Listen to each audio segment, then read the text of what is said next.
si ya tiene pues los votos para obtener el voto de confianza, ¿no? Por parte de los congresistas sabemos que hay negociaciones, que hay conversaciones entre bambalinas y por supuesto pues vamos a estar pendiente en qué momento se consigue este voto de confianza. Como sabemos pues siempre toman sus buenas horas, ¿no? Estos debates, y alguien que pasó por esa experiencia fue Juan Jiménez Mayor, que por supuesto trabajó también con Cateriano muy de cerca durante el gobierno pues presidido por Ollantumala.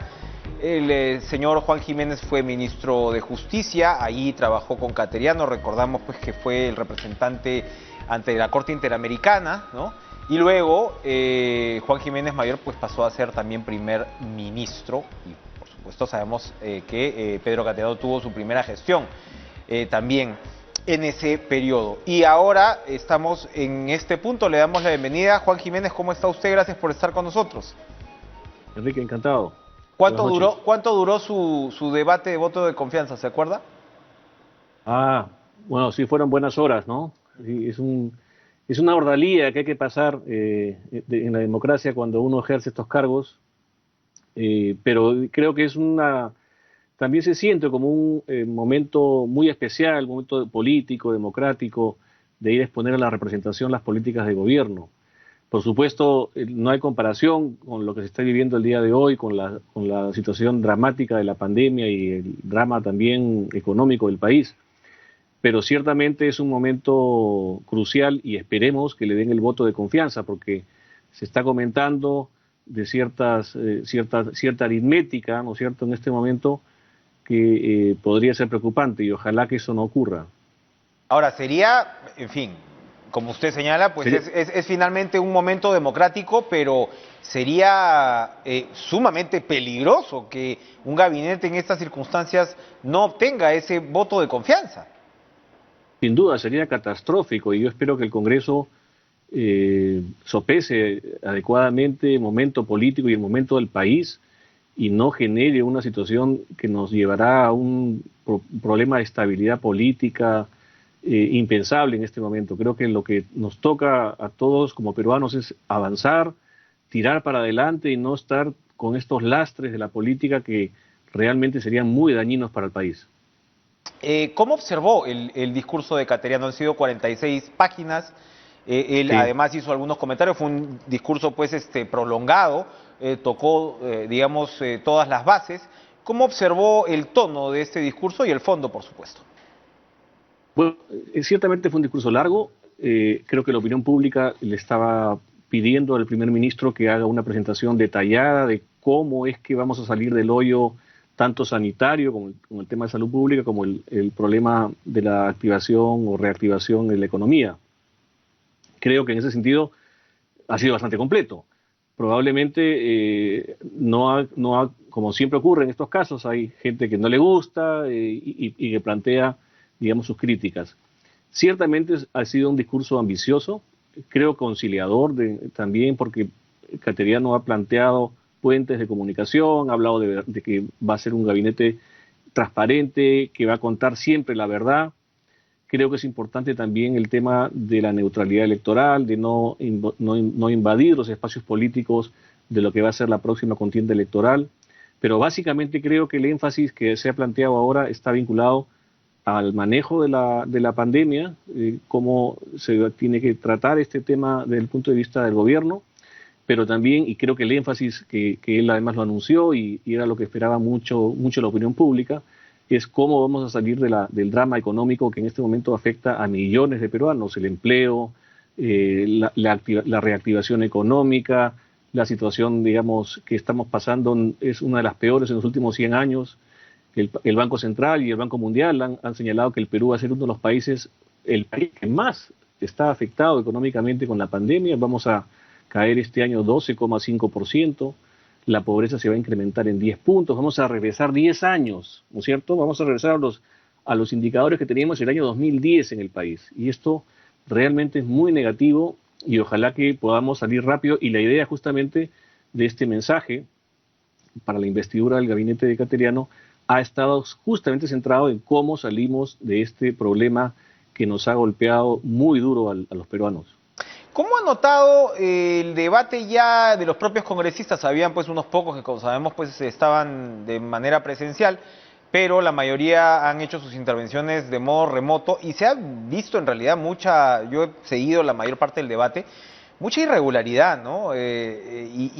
Por ejemplo, bueno, se le ha criticado a Cateriano el calificar la minería como bendición, el tema, si se quiere, pues cierto sesgo proempresarial, ¿no? En el caso, pues, del manejo del programa Reactiva Perú. O sea, se ha visto, digamos, un acento por momentos también antiempresarial entre parte del Parlamento. Eso de un lado. Y lo otro que uno ha observado, si bien los congresistas son representantes, por supuesto, de sus regiones, por momentos parecía pues un debate en el cual sencillamente cada uno jalaba agua para su molino y hacer anuncios relacionados con sus regiones. Me hacía pensar este tema que ahora muchos observan el Congreso, ha dado como una suerte de viaje de regreso, que observan el Congreso como un trampolín para poder continuar haciendo política a nivel regional y municipal, ¿no? Sí, ciertamente estos son los momentos estelares, digamos, del Congreso, en donde los congresistas salen a la vitrina a hacerse notar y a hacerse escuchar. En muchos casos, sus seguidores o en las provincias del país miran a sus representantes para saber qué es lo que están diciendo. Entonces, son momentos en los cuales se sube mucho el volumen, digamos, de la política y evidentemente hay congresistas que lo que buscan es hacerse notar, y es una forma, digamos, de expresión política que la saben explotar. Y más allá de eso hay que pensar en el país, ¿no es cierto?, que es lo que todos tenemos en este momento en mente de cómo salir de la crisis. Y ciertamente han habido algunas exposiciones que han estado, yo diría, muy, muy fuera de lugar.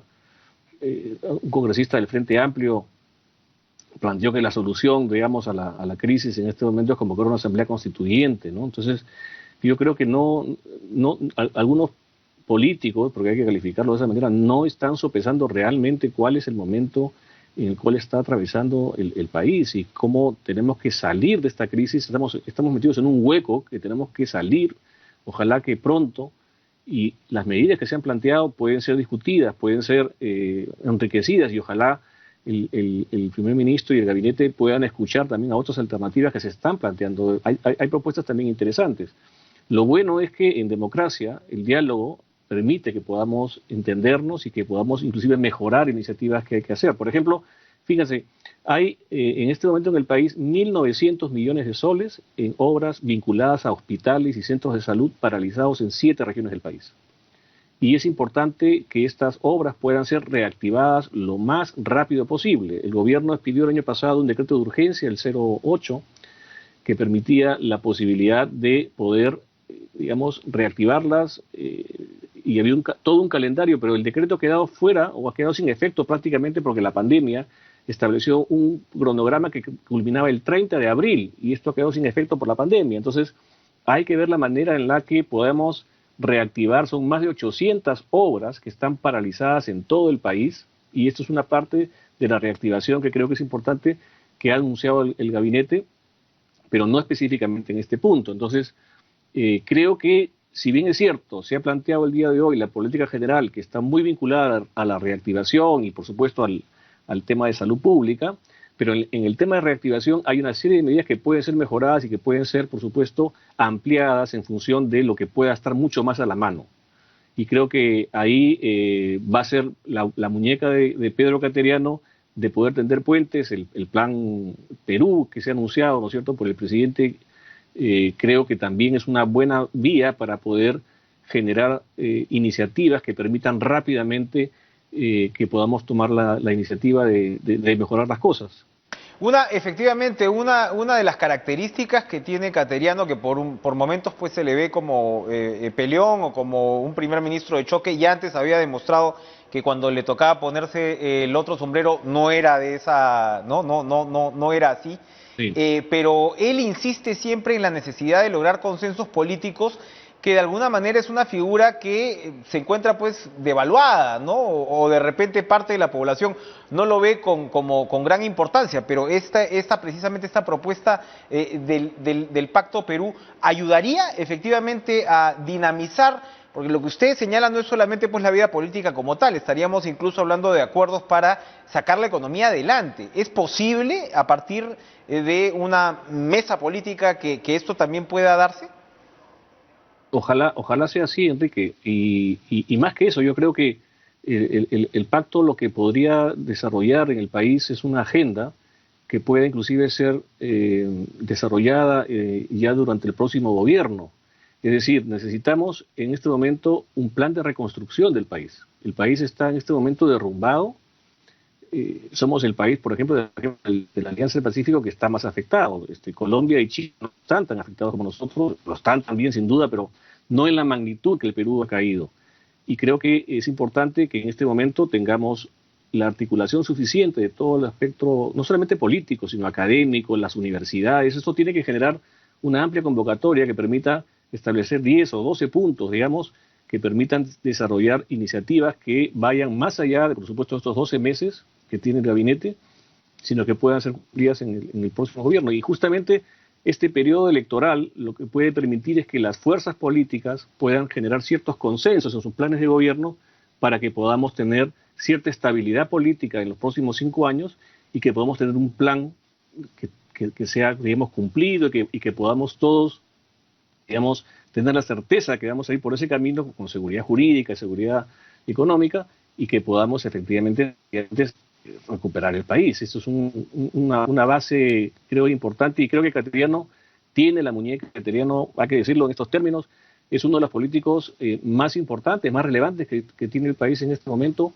Tiene una trayectoria democrática, experiencia de gobierno, en fin, que puede servir y es una pieza clave en este momento y creo que el presidente Vizcarra ha dado en el clavo con esto y con un elemento importante que yo creo que básicamente se irá decantando, ¿no? Tengo la impresión que, digamos, el encargo que le han dado a Cateriano está vinculado fundamentalmente al tema económico.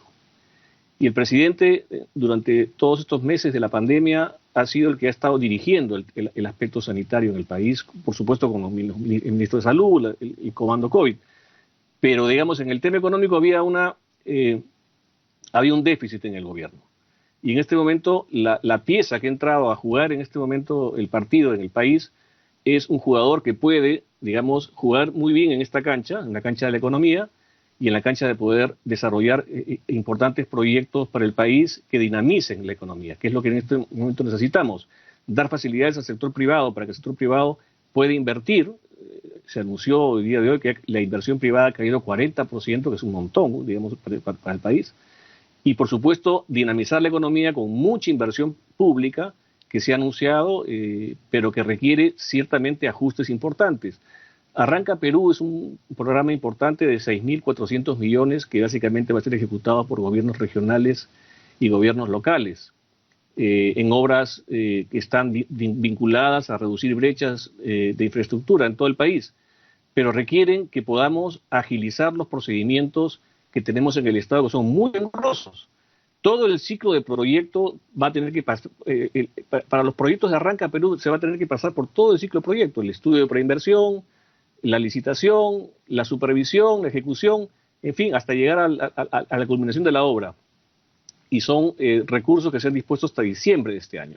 Entonces, la pregunta es si efectivamente vamos a ser capaces de poder tener o desarrollar, ejecutar estos 6.400 millones con las mismas reglas que hemos estado trabajando en estos años.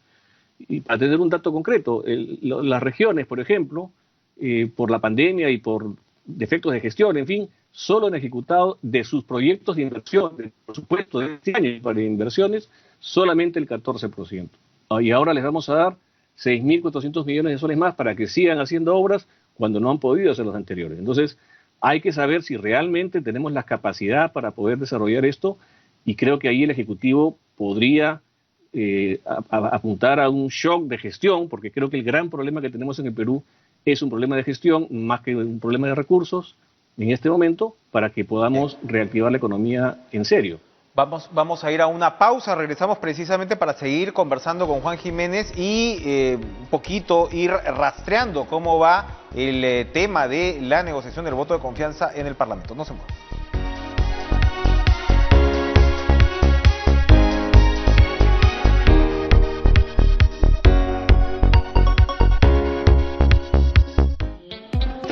TV Perú. Primero mi salud. ¿Tienes la necesidad de viajar? Recuerda que solo podrás hacerlo si utilizas la mascarilla y el protector facial. Para desplazarte en transporte público, mantén la distancia social. Paga por el servicio antes de subir al vehículo. Y viaja únicamente sentado.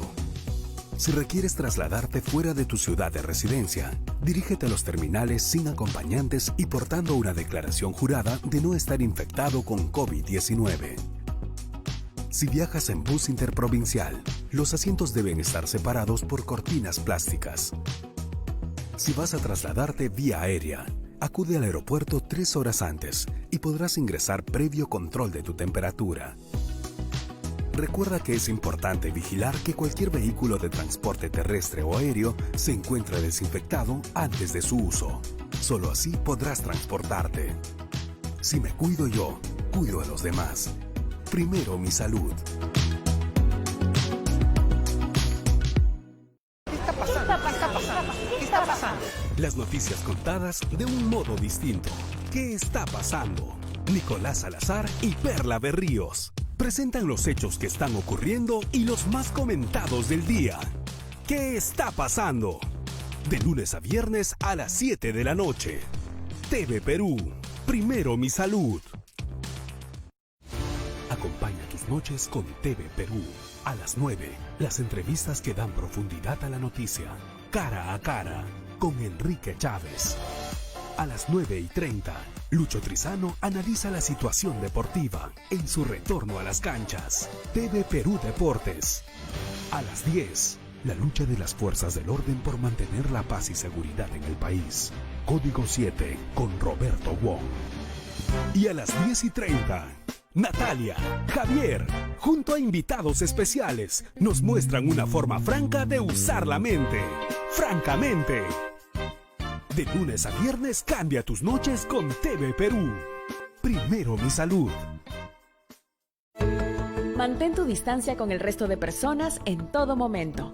De 1,5 metros a 2 metros como mínimo. Si haces ejercicio o manejas bicicleta, la distancia no debe ser menor a los 5 metros. Si me cuido yo, cuido a los demás. Primero mi salud.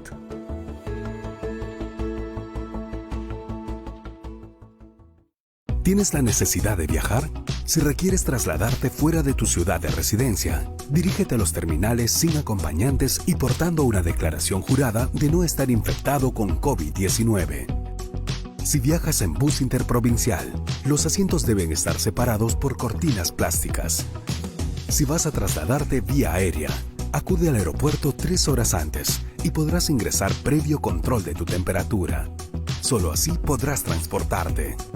Si me cuido yo, cuido a los demás. Primero mi salud.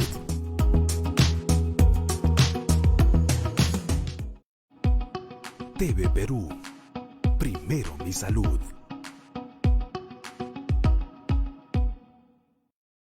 Congresistas de bancadas como APP, Somos Perú, que han puesto en duda su votación. Se esperaba, por ejemplo, que estas bancadas, o se tenía prácticamente como seguro, suman 33 votos, que estas bancadas pues finalmente dieran el positivo. En este caso, eso está en duda y se está señalando en muchos casos que podría haber abstenciones. Si las abstenciones son mayoritarias, ¿cuál es la consecuencia según, digamos, el reglamento del Parlamento? Bueno, no tengo la mano el reglamento acá, pero... Digamos, lo que entiendo es que se volvería a votar en un día posterior, es lo que me señalan. Sí, podría ser. No tengo el reglamento a la mano, pero, digamos, sería sorprendente que eso ocurra. Al primer ministro Vicente Ceballos, el Congreso le dio un voto, un voto de 89 congresistas, ¿no? Entonces, eso es un voto alto. Yo recuerdo haber recibido 72, Cateriano creo que recibió 77 cuando fue primer ministro, y Salvador de Solar recibió 46, ¿no? Entonces, creo que ojalá que reflexionen los congresistas. Hay que decir, eso lo aprendí yo hace muchos años, que la principal virtud de un político es la prudencia, y en este momento de crisis creo que la prudencia es la mejor consejera para en este momento desarrollar una decisión o tomar una decisión política de tal trascendencia que es el sostenimiento del gobierno, porque lo que hace el Congreso con esta votación es determinar, digamos, que el gobierno puede funcionar con estas reglas y con estas propuestas que ha presentado. Esto no significa que solamente sean estas las propuestas que pueda hacer el gobierno puede mejorar, puede ampliarlas, digamos, ¿no? Siempre la dirección política la fijará el gobierno, pero está siempre un gobierno atento a cualquier otra posibilidad de mejorar sus planteamientos. Entonces, no hay que tomar esto como un plan cerrado, sino que considerarlo como una política general que puede tener algún tipo de variaciones en función de las conveniencias del país. Pero lo que sería realmente catastrófico en estas circunstancias es que el Congreso no le dé la confianza al primer ministro. Yo creo que Cateriano, con la muñeca que le caracteriza, va a saber enfrentar este desafío, como lo ha hecho esta mañana, con un curso amplio, digamos, para muchos, pero creo que consistente con lo que él quería que sea en este momento en el país, y es un político que está demostrando que está, digamos, en las actuales circunstancias asumiendo un desafío importante.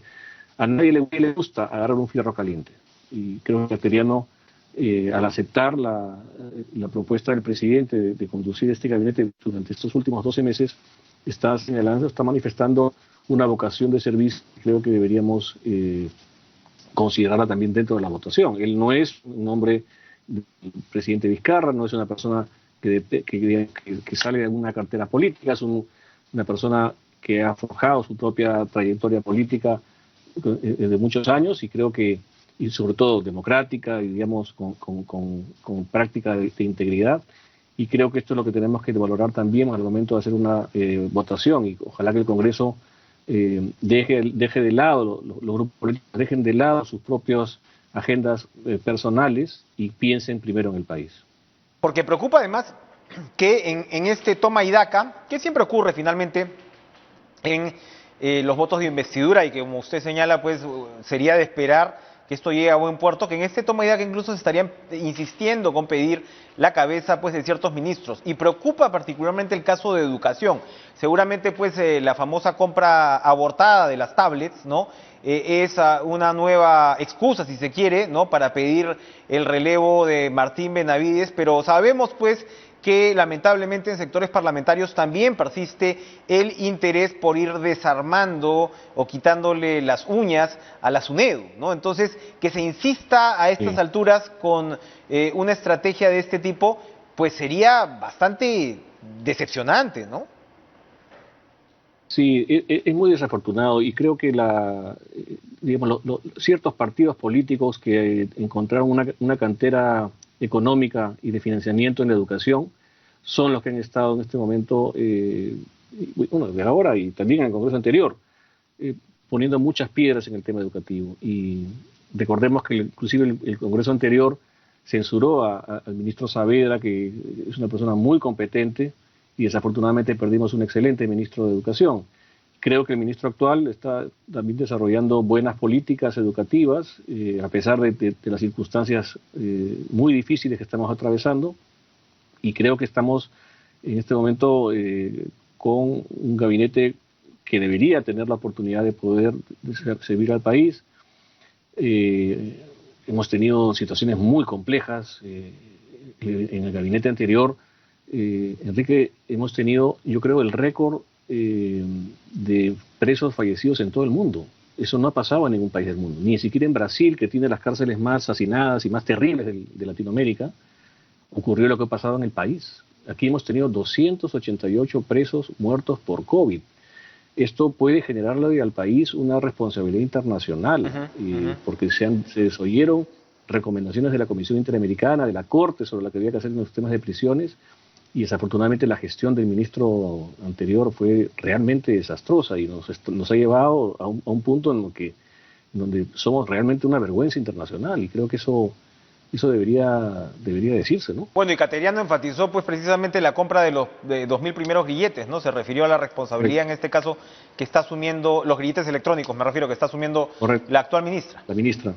Correcto, sí, sí. Bueno, esperemos que las cosas cambien, ¿no? Ajá. Creo que en el tema penitenciario tenemos muchas deudas que saldar y creo que ahí hay que hacer un cambio fuerte. Vamos a hacer, Juan Jiménez, una última pausa para hablar rápidamente también Sí. de las propuestas que tienen que ver con reforma de justicia y lo que ha sido pues considerado como Cateriano como un objetivo primordial, que son las próximas elecciones de abril. Regresamos.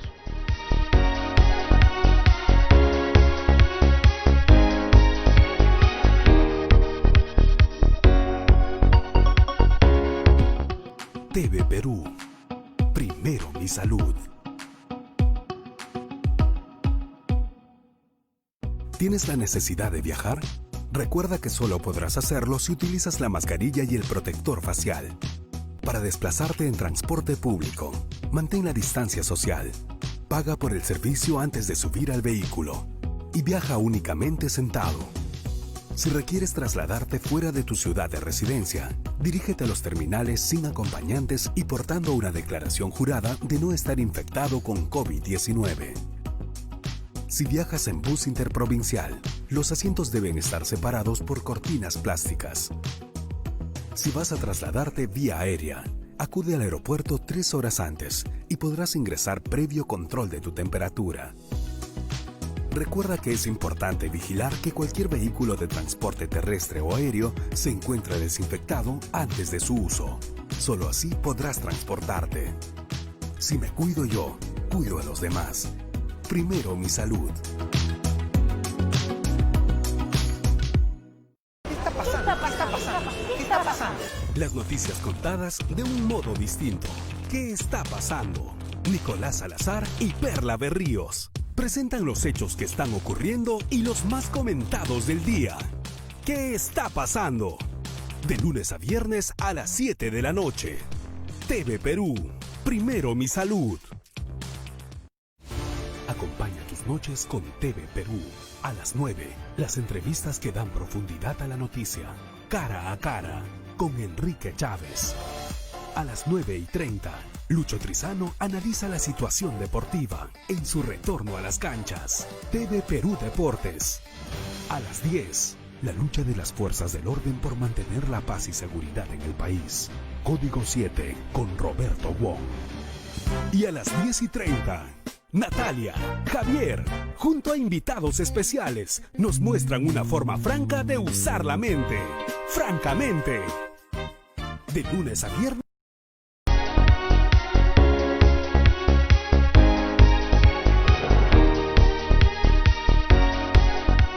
El enfrentamiento contra la pandemia, el reflotamiento económico en circunstancias tan dramáticas como esta, la protección a la educación ha sido también un objetivo que se sumó en lo que señaló Cateriano como prioridad, pero también reiteró la importancia de tener unas elecciones democráticas transparentes en medio de un contexto tan complicado.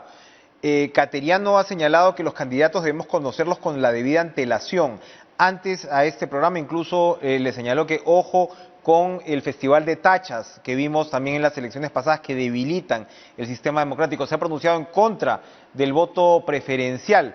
¿Cómo observa esa hoja de ruta entre el Parlamento y el Ejecutivo para poder llegar pues al mejor puerto posible, Juan Jiménez?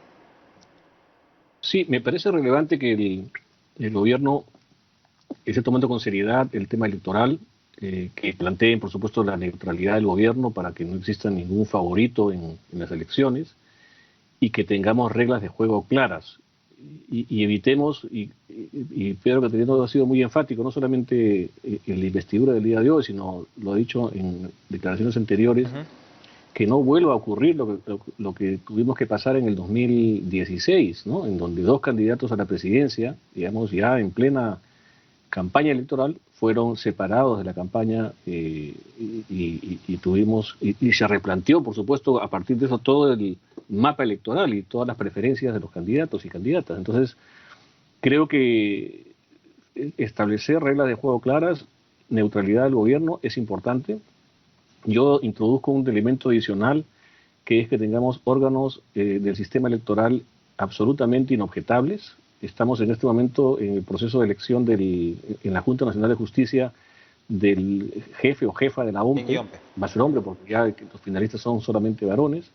Y en el caso de RENIEC también estamos en pleno proceso de elecciones, de elegir a los nuevos jefes. Y el 20 de noviembre, y lo digo con énfasis, el 20 de noviembre el Poder Judicial debe designar al presidente o presidenta del Jurado Nacional de Elecciones, que será, digamos, es el ente más importante finalmente que va a proclamar al ganador o ganadora de las elecciones que vengan. Y normalmente estas designaciones en la Corte Suprema son muy opacas, ¿no? No sabemos sino hasta el día 20 quién es la persona electa.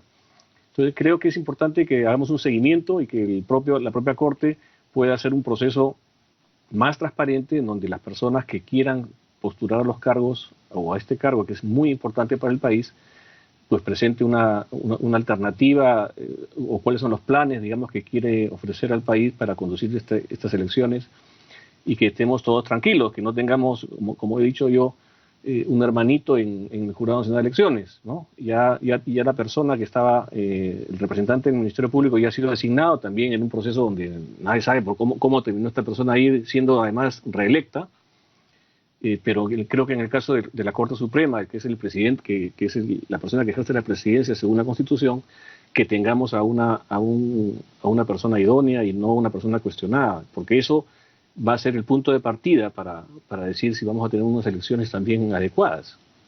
Así es. Procesos sumamente importantes y delicados que esperamos pues se desarrollen, ¿no?, con la transparencia a la que usted invoca, y esperamos que de todas maneras en las próximas horas de alguna manera también se imponga el sentido común y el raciocinio entre el Parlamento, considerando las circunstancias que estamos viviendo. Gracias, Juan Jiménez, por acompañarnos esta noche en Cara a Cara.